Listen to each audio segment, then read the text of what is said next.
I will never forgive him.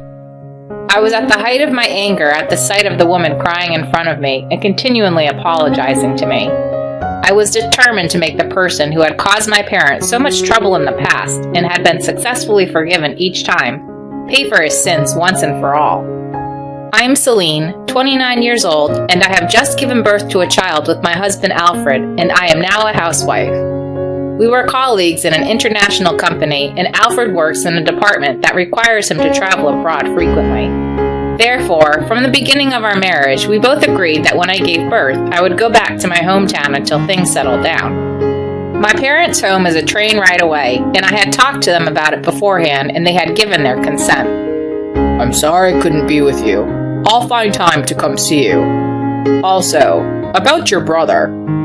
He's out of the family home and he's married, so I don't think it will happen again. My parents have told me that they won't let that man near their house while I'm there. As I was packing for my trip home, Alfred spoke to me worriedly.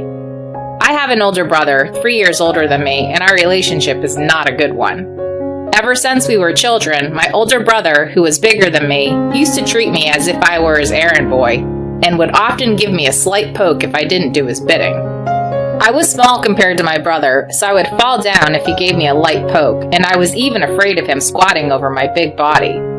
However, when my brother entered junior high school, I realized that something was wrong with him because of the words of his friends and teachers, and I discussed my feelings about him with my parents behind my brother's back. Although I had told my parents repeatedly about my brother's attitude, this was the first time they put a lock on my room. My brother was either too busy with his junior high school life or he had lost interest in me, but he gradually became less and less involved in my life. However, when he entered high school, he started behaving badly, causing problems, and my parents would often go to the other party or his school to apologize. I got caught taking money out of Mom's purse, but I told her it was your fault, so you need to cover for me. One day, I was going to the bathroom when I ran into my brother. When he saw me there, he smirked and told me to take the blame. No way! If you apologize properly, she'll forgive you. Shut up and do what I say. My brother tried to hit me for arguing with him, but at the time I was learning judo because of a certain anime I admired, so I was able to fend him off and keep my balance. He made a pretty loud noise and went face first into the floor. He quickly regrouped and came at me again, but because of the loud noise, my parents rushed over to see what was going on. George tried to make me take the blame for stealing money, and when he tried to hit me, I dodged him and he fell down. I explained the whole story. My brother refuted my words, but my parents believed me because of the situation and his behavior. They grounded him from school for a while, gave him no allowance, and took away his cell phone and banned him from contacting me. My brother seemed to be very angry at me for this, but my father strongly reprimanded him, saying that if he kept this up, he would get kicked out of the house. I went to college in a rural area and left home, got a job in the same area, and married Alfred. Alfred knows this story and has actually met my brother. Alfred was worried that my brother might do something to me again as I was with child.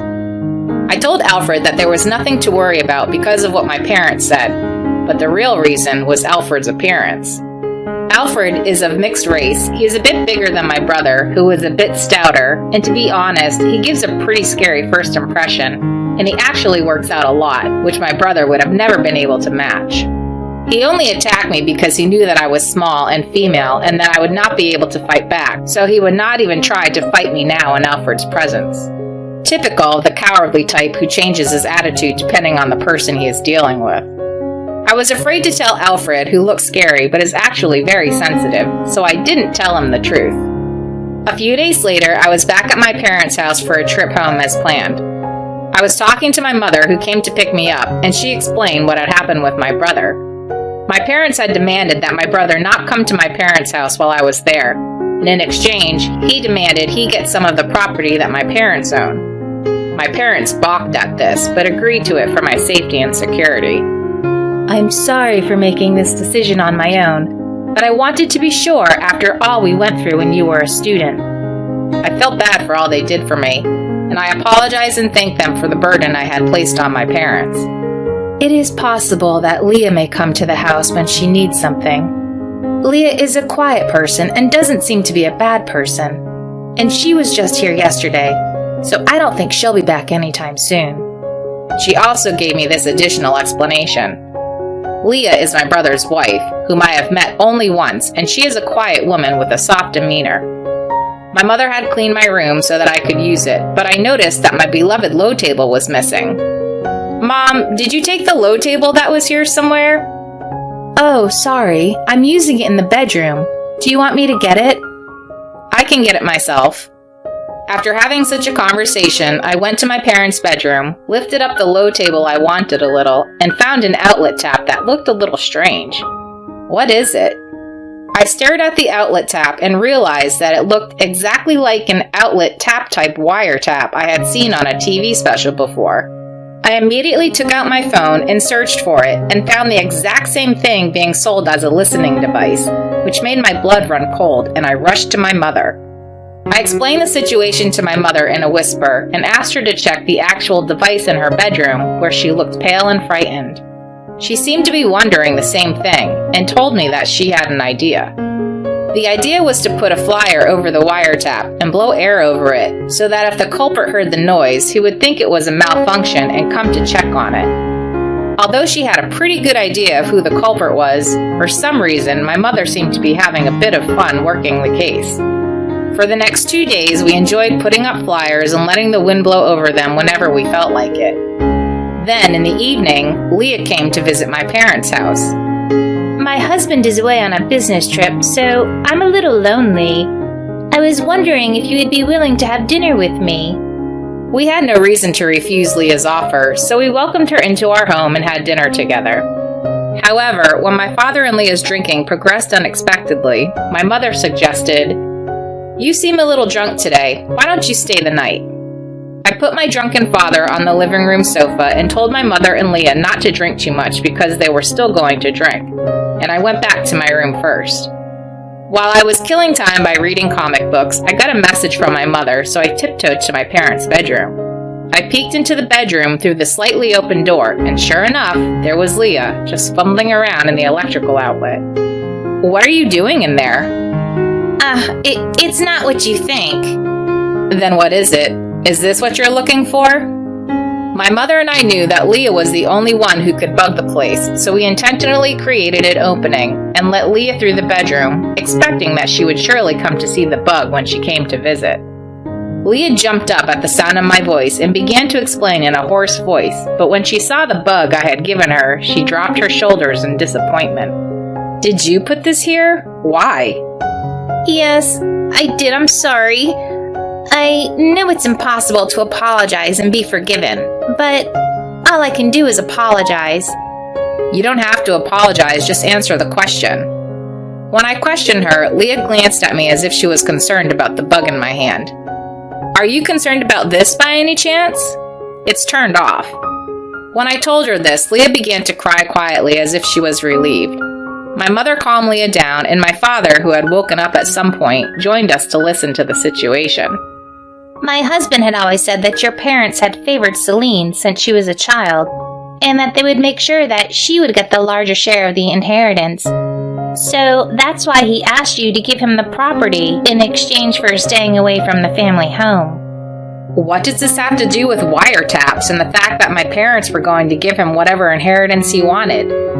"My husband told me that the decision would most likely take place in the bedroom or living room, and asked me to bug the place. I refused at first, but then he began to hit me when I didn't do what he said."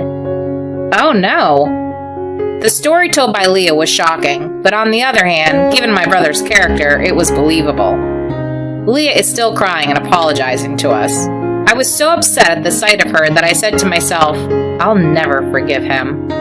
I then thought of a plan to punish my brother. Before that, I asked Leah if she wanted to divorce my brother. "I really want to leave him, but my husband is in charge of all the money, and I can't survive if I leave him." Leah was shivering as she told me what she really thought, and my father was even more furious than I was when he saw it. "Did you bring a new wiretap? Please, plant that and go home. Don't worry about the money. Take this money and go to the hospital tomorrow and get a checkup." I then told everyone the plan, and Leah planted the bug and left our home with her head down. And then, after everyone followed the plan, it was decided that my brother would be invited to my parents' house for the weekend. On the day of the operation, my brother, Leah, myself, and my parents were gathered in the living room. I explained to Celine that I was going to give you a piece of real estate. I thought it was time for you to decide which property you'd like because of that. Celine, it's been a long time. I know your selfishness got us into this mess, but I'm grateful for it now. I already know what I want. The mountain on the edge of the next town over. Give me that mountain. My brother was quick to specify the mountain that's been passed down from generation to generation on our father's side. But that mountain... What? We agreed you'd give me whatever I want, right? You're not going to refuse and give it to Celine, are you? Of course not. The scene was quickly getting worse, and my brother started grinning at the sight of it. Then it's settled. Get on with the process. I don't want to have anything to do with this family that loves my sister so much. My brother left with Leah with a triumphant smile on his face. My parents immediately asked a lawyer to make a living donation to my brother for the mountain in question, and the name change for the property went smoothly. About a week later, the lawyer informed me that the procedure had been completed. I contacted Leah to let her know that the procedure was completed. The name change has been completed. If you want to get a divorce, now is the time. As soon as I told Leah that, she got a lawyer immediately and filed for divorce against my brother and demanded alimony. Because of the circumstances, Leah took refuge at a friend's house, and she proceeded with the divorce proceedings from there. My brother refused to pay alimony at first, but finally he agreed to Leah's request, and the divorce was finalized a few weeks later. During the divorce, my parents and I had decided to move to the area where I was living with Alfred and sell the family home. A few weeks later, I received a call on my cell phone from my brother. When I answered it, he was terribly agitated. Where the hell are you? Where are Mom and Dad? He asked angrily. What happened? I asked back, and my brother quickly started explaining his situation. Apparently, my brother wanted to use the mountain he inherited to pay his alimony to Leah. However, it turned out that the mountain was of no use at all, and in fact, the maintenance costs and property taxes would make him lose money. He tried to question our parents about this, but he could not locate them, so he contacted me. As I listened to my brother's story, I was pleased with the success of the operation. After Leah bugged the house and left, my parents held a conversation in the bedroom. Let's give George whatever piece of property he wants. As long as Celine gets that mountain, that's all that matters. Yes, the mountain is the most valuable, and it would be worth more than all the others combined. And so on and so forth. Incidentally, this was a complete lie, as the mountain had been passed down from generation to generation, and it was worthless. So it could not be sold, which was a constant source of headache for our family. I had been discussing with my parents about whether or not I could dispose of the mountain, and if I couldn't, I would inherit it, and they would give me a larger share of the inheritance to pay for the maintenance and taxes. But the wiretap made me think that my brother could somehow inherit it, so I asked my parents to put on a show in front of the wiretap. And my brother, who heard the conversation through the wiretap, designated the mountain as the property that he wanted to inherit, just as I had intended. And before my brother knew the true value of the mountain, Leah filed for divorce, and my brother believed his parents' story and accepted Leah's demand, believing that he would get a large sum of money. I was quite surprised at how well everything went according to plan. Hello? So do you know where Mom and Dad are? If I did know, I wouldn't tell you. If they didn't tell you where they are, it means they want to cut ties. Who the hell do you think you're talking to? Do you have a problem with my wife? When I talked back to my brother, who raised his voice threateningly, Alfred, who was listening to it over the speaker, spoke to my brother. Alfred's voice instantly made my brother sound deflated. Are we done?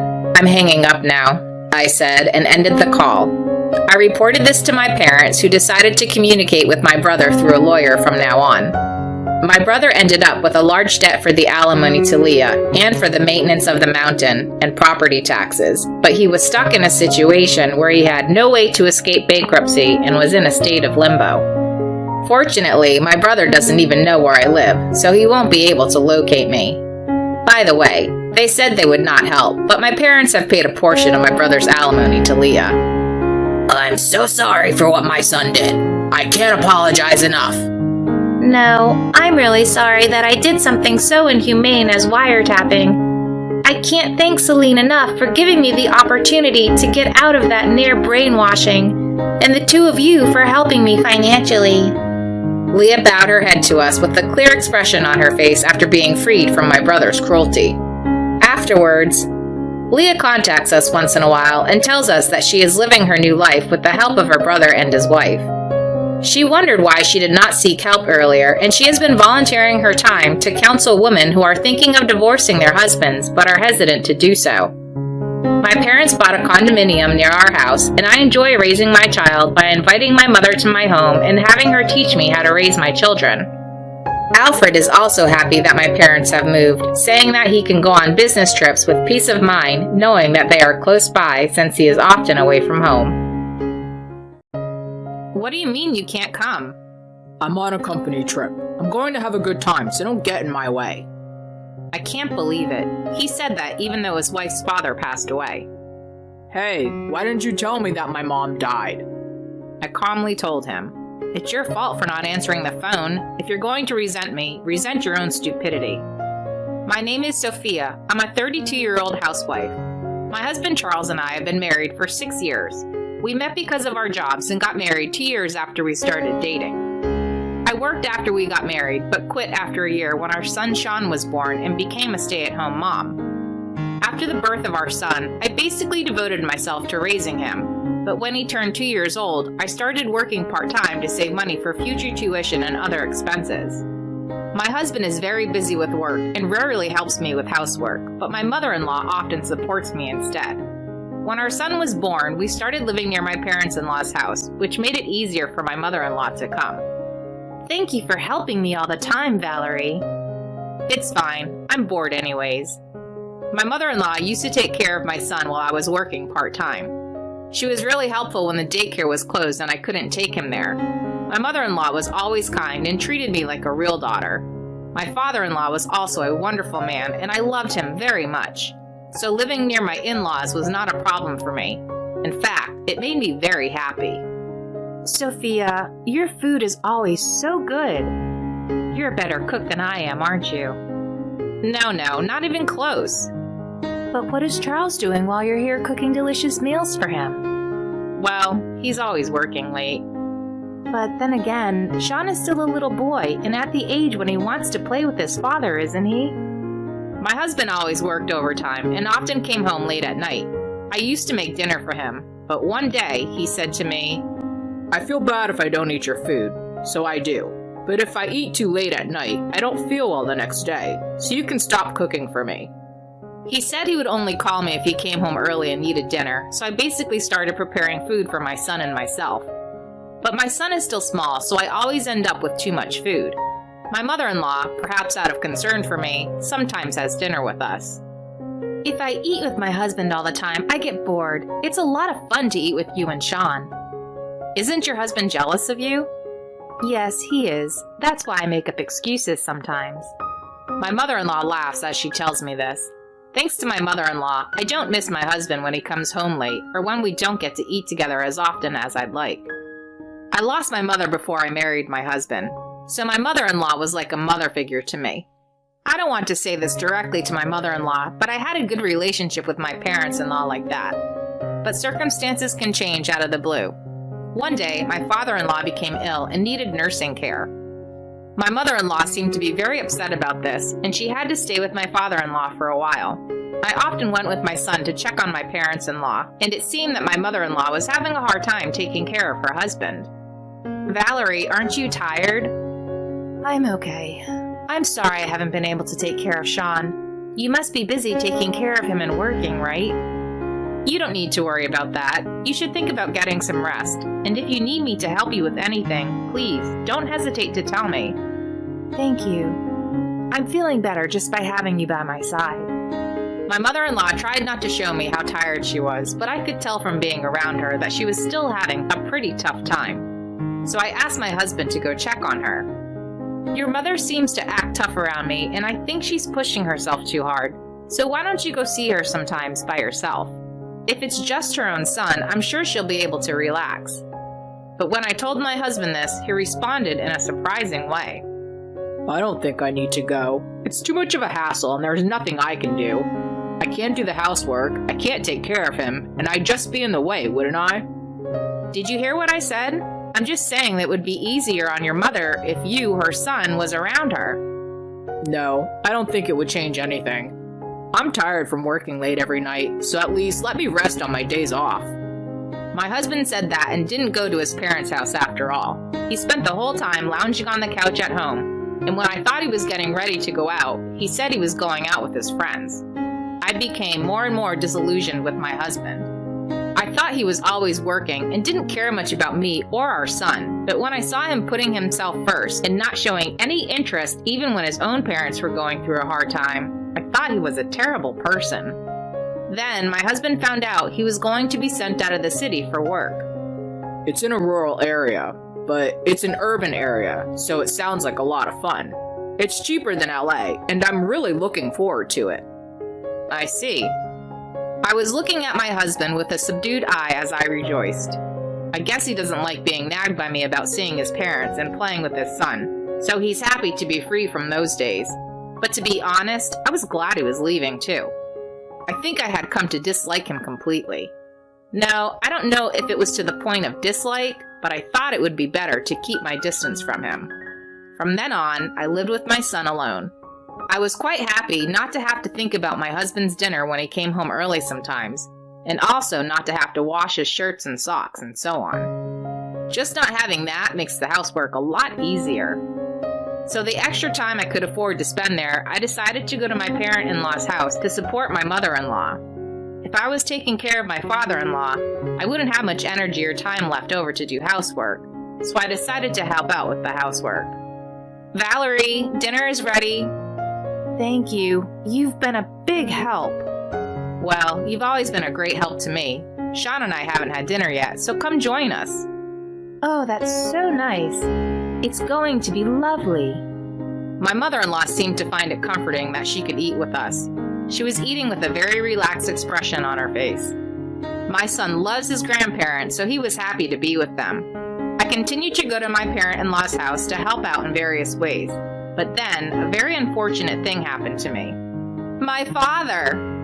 To my surprise, I received the news that my father had suffered a heart attack and passed away. I was at my parent-in-law's house at the time and went to the hospital immediately after explaining the situation to my mother-in-law. Dad! There was my father, covered with a white cloth. He was fine when I saw him just the other day. We had just had a nice conversation and I had promised him that I would come back to see him again. I could not accept his sudden death. But I couldn't stand around grieving. I had to prepare for the funeral. I tried my best to put my mind at ease and rushed to make the funeral arrangements, thinking that I had a long way to go before I could cry. And then I called my husband. Charles, my father passed away. The wake and funeral will start tomorrow, so could you please come home right away? I thought my husband would say he would come home right away, but he replied in a way I never expected. I can't have that kind of thing coming out of the blue. I can't go, so I'll pass. I couldn't believe my ears. Wait, what do you mean you can't come? I'm on a company trip. Company trip?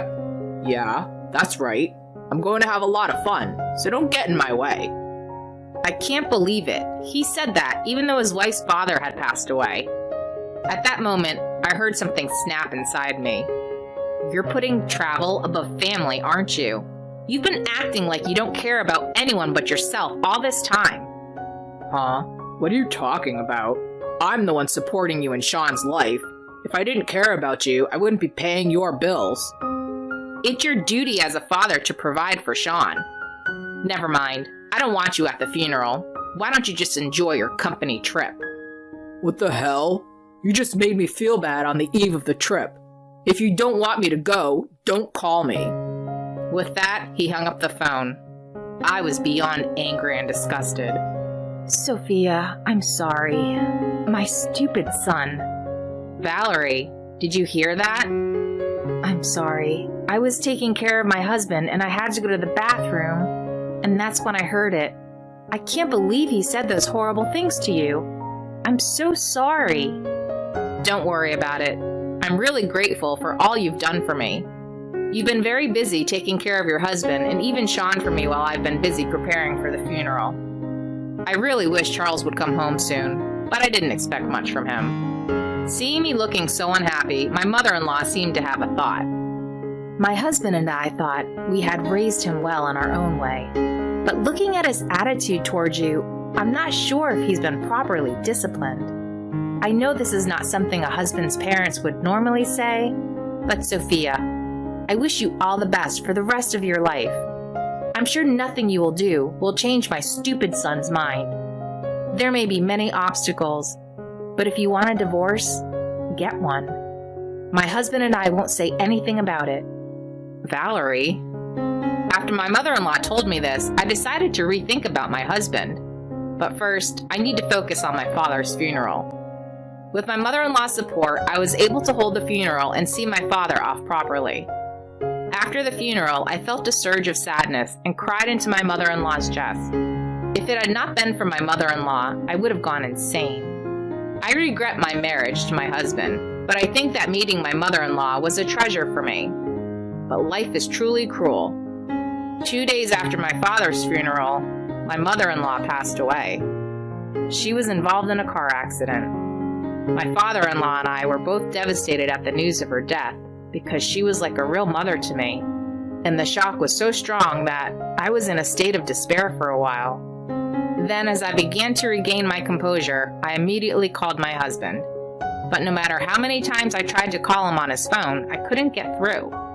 Why? Why isn't he answering? I was frustrated. No matter how many times I tried to call him, he wouldn't pick up. I left voicemails, I sent numerous messages, but he never returned my calls, and my messages were never even read. But I didn't have time to wait for an answer that never came. I talked to my father-in-law and immediately proceeded with the funeral arrangements. My father-in-law is in a wheelchair, so it was up to me to make the arrangements. It was so sad that I had to do my mother-in-law's funeral when I had just finished my father's funeral a few days before. I couldn't keep up with my emotions. Still, I had to make sure my mother-in-law was well taken care of.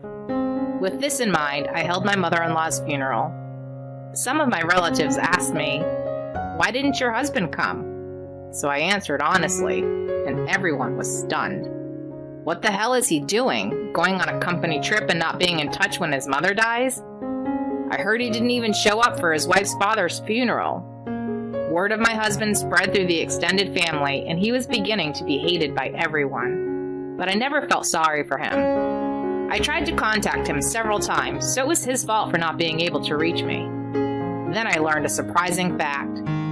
When one of my relatives heard that my husband was on a company trip, she tilted her head and said, "Hey, speaking of the company Charles is with, the company I work for is a business partner of his, though they were all there when I went to work the day before yesterday."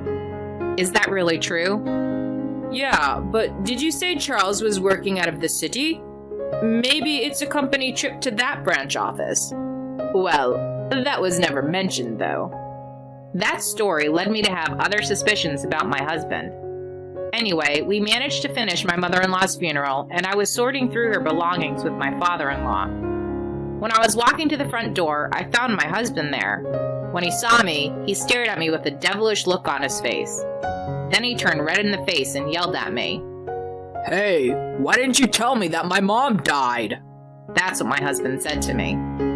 It's your fault I didn't get to see my mom in her last moments. I will never forgive you. How could my husband say such a thing so selfishly?